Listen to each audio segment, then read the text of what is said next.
Hello students, welcome back. आज हम लोग बात करेंगे एक्सचेंज के बारे में। क्या होता है एक्सचेंज? तो ये जो हम लोग एक्सचेंज पढ़ रहे हैं ये मार्केटिंग के अंदर पढ़ रहे हैं। मार्केटिंग में क्या एक्सचेंज को कैसे समझा जाता है?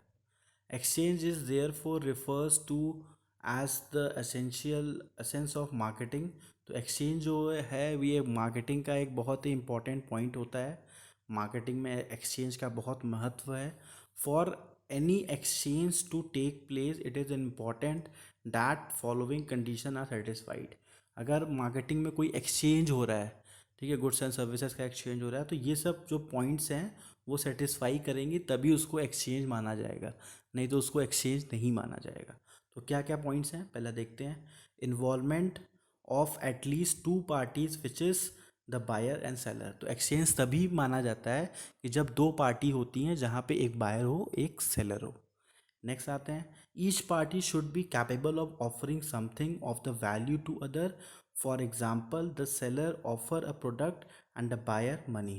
तो यहाँ पे अब जब बायर सेलर मिलते हैं तो अब यहाँ पे दोनों ही पार्टी को ऑफ़र करना होता है। क्या ऑफ़र करना होता है? जो हमारा सेलर होता है वो प्रोडक्ट ऑफ़र करता है और जो हमारा बायर है वो मनी ऑफ़र करता है। अगर दोनों में से कोई एक बंदा ऑफ़र नहीं कर रहा है तो वहाँ पे एक्सचेंज होगा ही नहीं। क्लियर है? नेक्स्ट आते हैं, each party should have the ability to communicate and deliver the product और सर्विसेज। तो दोनों ही पार्टी में मतलब जो भी पार्टी डिलीवर करना चाहता है गुड्स को, जो भी सेलर है उसके पास कैपेसिटी भी होनी चाहिए कि वो कम्युनिकेट कर सके और गुड्स को डिलीवर कर सके उस पर्टिकुलर दूसरे पार्टी को। No exchange can take place if the buyer and the seller is not able to communicate with each other or if they cannot deliver something to value to each other।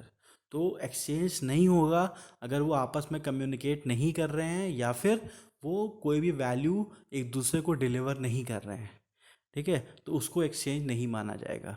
तो delivering of values ज़रूरी है।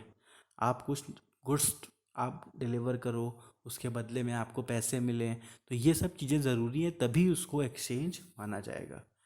Each party should have the freedom to accept और reject other party. तो अगर आप कोई forcefully कोई product को एक्सेप्ट कर रहा है तो उसको हम लोग एक्सचेंज नहीं करते।